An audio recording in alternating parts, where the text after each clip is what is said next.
My sister had just returned to the country when my husband handed me a divorce agreement, saying our marriage was over. My heart felt like it was being torn apart, but I signed it through the pain. Then, carrying his child, I married his archenemy. 4 years later, he looked at the kid, who was a mini version of himself, calling his rival dad. His eyes turned red. The pregnancy test showed 2 lines. Before I could be happy, David threw a piece of paper in my face. Cherry, let's get a divorce. Sign this agreement, and I'll give you an extra 20 million. I looked at the well-dressed, cold-faced man in front of me and couldn't nod. David was getting impatient. When we got married, we signed a contract. Our marriage term is 3 years. It ends in 1 month. If you don't agree now, the contract will end automatically in a month. But then, you won't get a dime of the extra 20 million. I took a deep breath. David, what if I told you I was pregnant? I admit I was desperate. Even at this point, I was trying to use the child to keep David. David's family didn't have many heirs, so for the kid's sake, maybe he'd give up the divorce. But David's next words chilled me. I had a vasectomy. The kid can't be mine. My mouth opened, but no sound came out. David was my only man. If it wasn't his, whose was it? When someone doesn't believe you, any explanation is useless. David left. I stared blankly at the divorce agreement. My marriage to David was messy. 3 years ago, the one supposed to marry David was my sister, but she left the country close to the wedding to chase true love, to keep the cooperation between our families. My family had me marry in her place. David's family agreed for the sake of face. I had a crush on David for 7 years, so I didn't refuse. The only unwilling person was David. I didn't know what other people's wedding nights were like. On mine, David tossed me a contract, the same 3-year marriage contract. After 3 years, no matter my wishes, the marriage would end automatically. I felt lost and pained at the time, but I didn't give up. I thought if I treated David well, he'd warm up to me. My sister was abroad, and I was by his side. One day, he'd see my worth. For 3 years, I cared for him meticulously. He had stomach issues. I studied recipes. He had headaches and trouble sleeping. I learned acupuncture. In hindsight, I was too naive. Who would fall for a nanny? Forget it, we were just torturing each other. I trembled, trying to sign the divorce papers. Suddenly, my phone rang. It was my mom. Cherry, your sister is back. She's on the afternoon flight. Tonight, come home with David for a family dinner. My mom sounded unusually happy. I spoke, my voice hoarse. Why did she come back suddenly? My mom sighed. I always felt that guy was no good, but your sister insisted on marrying him. Sure enough, after they married, his true nature showed. He fooled around with other women even when your sister was pregnant, leading to her miscarriage. She's back, so she must have figured it out. That's good,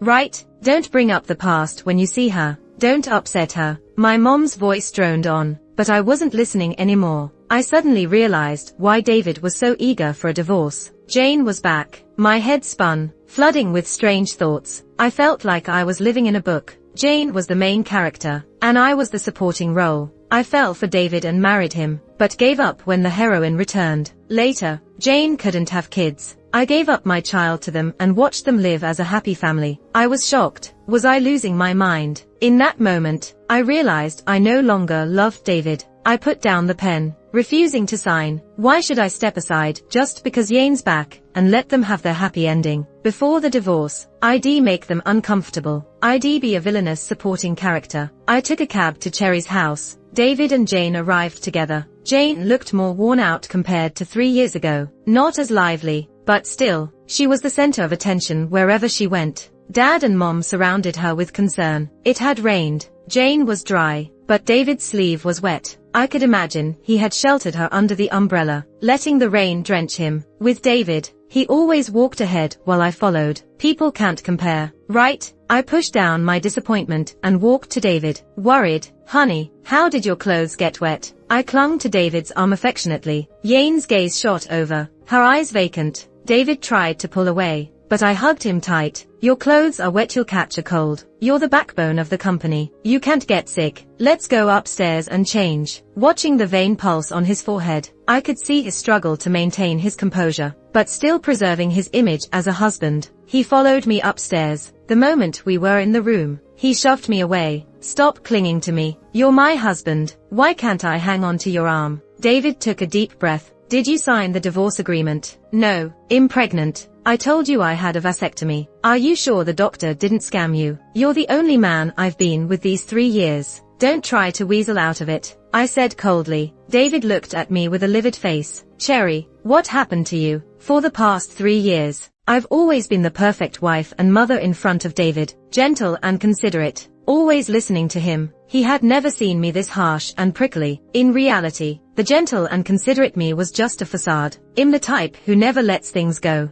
If I can't make him fall for me, I'll make sure he bleeds. I need to make up for these years of humility and pain. I folded my arms and looked at him. What's wrong with me? At least I'm better than someone who doesn't even recognize his own trousers. David was so angry he couldn't even speak. Downstairs, I reverted to being gentle. I sat next to David, acting cute. Honey, I want some fish, but it's too far. Can you get it for me? Honey, my water's empty. Get me more, please. I kept bossing David around. David and Jane both looked upset. Maybe Jane realized that the guy who used to follow her around is now someone else's husband. Jane made an excuse about being tired and went upstairs halfway through dinner. David couldn't take it anymore and went to the bathroom. Cherry, your sister just went through a breakup. Acting like that with David might upset her. My mom scolded me quietly. I almost laughed. This family has always revolved around Jane. When Jane ran away, they made me marry in her place, never caring about my happiness. Now that Jane's back, she's all they care about. They don't think there's anything wrong with my husband being nice to Jane. Jane is like the main character of this world, and with her around, I'm always just a background character. No one cares about me. No one thinks about me. I should have been used to it by now. I lifted my head, hiding the sadness in my eyes. With a pitiful look, I said, Mom and Dad, I'm pregnant. That's why. Before I could finish, I suddenly heard the sound of a glass breaking. Raising my head, I saw Jane standing empty-handed, her face filled with shock. David ran out of the bathroom, grabbed my hand, and rushed us out. Back home, David glared at me furiously. I really am pregnant. Isn't it worth mentioning? Ignoring David's murderous glare, I went to the bathroom. Recalling Jane's shock and David's anger, I suddenly felt a strange satisfaction. Maybe I do have a knack for playing the villainess after all. The next day, I slept in until it was bright outside. It was already 8 o'clock. I walked out of the bedroom and saw David sitting on the sofa, looking furious. David's a really picky guy, even with his coffee. Normally, I'd prep his breakfast and coffee for him, but now, I didn't feel like catering to him. Sleeping in felt great. Hungry? I asked. David didn't answer, but his stomach growled. I'll order some food. David looked at me in disbelief. Before the delivery arrived, David slammed the door and left. I couldn't help but give myself a thumbs up. Good thing I didn't order for him. In the afternoon, while getting a spa treatment, I got a call from David's assistant. Cherry, the company cafeteria food doesn't suit David's tastes, so he hasn't eaten. Oh right, I always took care of his lunch too. Over the years, I've spoiled him with my cooking. Anything else, he barely touches. Don't worry, when he's starving, he'll eat. In the evening, I suddenly received a message. It was a picture, sent by Jane. The man in the photo with the high nose bridge and sharp profile was David. She quickly retracted it. Sorry, wrong send. Jane texted. I ignored her. My sister always gets what she wants with a flick of her finger. Now she's using these tactics. I wasn't sad, rather, quite happy. In the photo, David was sitting in front of a big pot of spicy hot pot. David's stomach isn't great, skipping breakfast and lunch, and then having hot pot for dinner. That's a death sentence. David doesn't eat spicy food, but Jane loves it. David accommodating her would definitely come at a cost. I had a wonderful sleep. Sure enough, when I woke up, my phone had dozens of missed calls. The messages were all from David's assistant. Cherry, David's been hospitalized. I slowly got up and made some porridge. After eating breakfast, I took the leftover porridge to the hospital. David was in a VIP room. I had barely reached the door when I saw David sitting on the bed. Face pale, he was looking toward the door expectantly. When he saw me, his face turned sour, and he looked away. I walked in. Cherry's here. The assistant quickly took the things from my hands. David was so eager to see you. David seems to have been looking forward, but not for me. This porridge smells so good. David's lucky. David's pale face seemed to get a bit better. I brought the leftovers. Didn't want to waste them, so I brought them for David. I said slowly, The assistant was stunned too. David's face turned livid. Get out. I enjoyed watching David's angry face. Knowing he was unhappy, I felt at ease. I turned and left the room. Just then, I saw someone at the door. This guy was tall, with a face that rivaled David's. I knew him.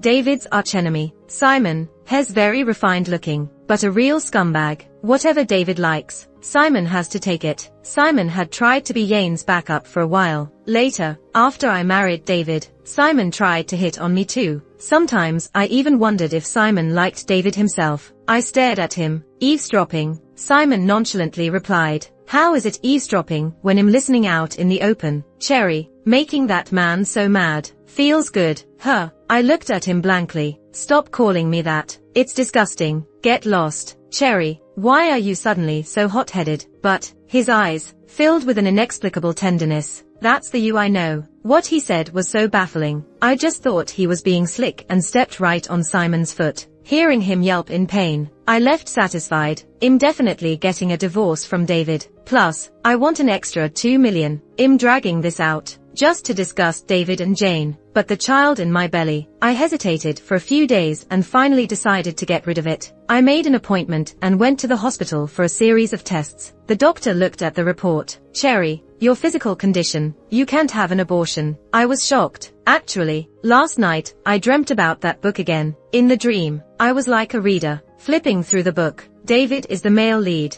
Jane is the female lead. I'm a side character. And Simon is the villain. Simon's end is miserable. After bankruptcy, he's reduced to picking up trash on the streets. As for the abortion, it was exactly like the plot in the book. The doctor also told me I couldn't have an abortion. If I insisted, it could be life-threatening. I was already a bit hesitant anyway. After all, this is my bloodline. With the doctor saying this, I decided to keep the child. However, I'm not going to give the baby to David and Jane like in the book. I'll raise the child on my own. As soon as I walked out of the doctor's office, I saw Simon again. Simon looked at me, then glanced at the obstetrics sign. Cherry, you're pregnant. Why didn't you tell me? I could have come with you to the hospital. I'm busy, but I'd always make time for you and the baby, Simon said with deep emotion, his words filled with hidden meanings. I stepped on Simon's foot again, this time grinding my heel. Watching his handsome face twist in pain, I left satisfied.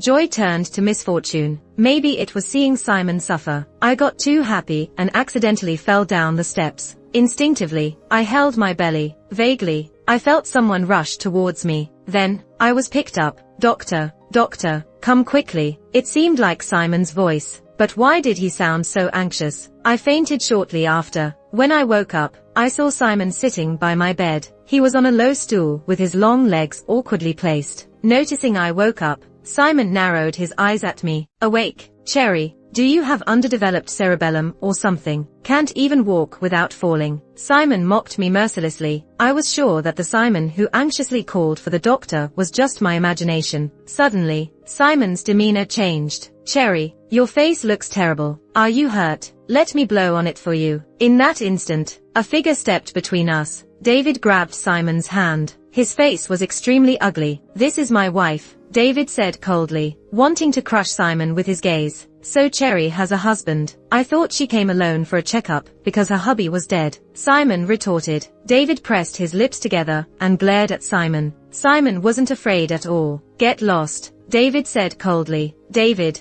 all you can say is that one word. Are you a broken record? Simon mocked him, pushing David to the brink of explosion before finally leaving. My mood lifted. Even though Simon is annoying, he's kind of cute when he angers David. David suddenly glared at me, his face extremely displeased. I touched my face and realized I was smiling. Simon wants everything of mine. He's good to you because you're my wife. Don't flatter yourself, David said coldly. At that moment, a brilliant idea popped into my head to really piss off David. With a troubled expression, I said, what should I do? I think I've fallen for Simon. David, I'll sign the divorce papers when I get back. Sure enough, my words made David's face turn ashen. Back home, I searched for the divorce papers, but couldn't find them. I called David. Where are the divorce papers? There was a pause on the other end before he spoke. I don't know. Having been with David for 3 years, I knew him well. He was lying. He hid the divorce papers. He had forced me to sign them, and now he's hiding them so I can't. Seems like David doesn't care for Jane that much after all. For the sake of his pride, he chose not to divorce for now. But I didn't mind. David won't hold out for long. In the following days, I carried on with life, eating and drinking as I pleased. I also planned my post-divorce life. I'll find a small town, open a little shop,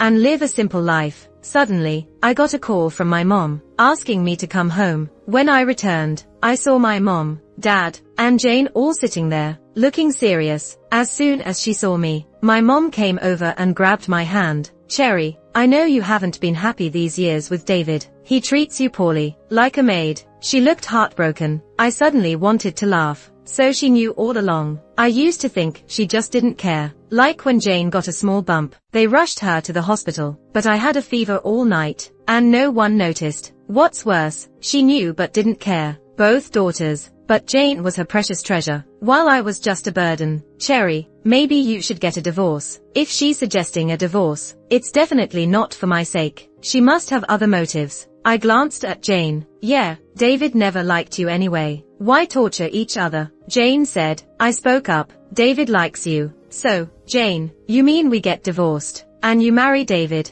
Jane didn't respond, but it was clear that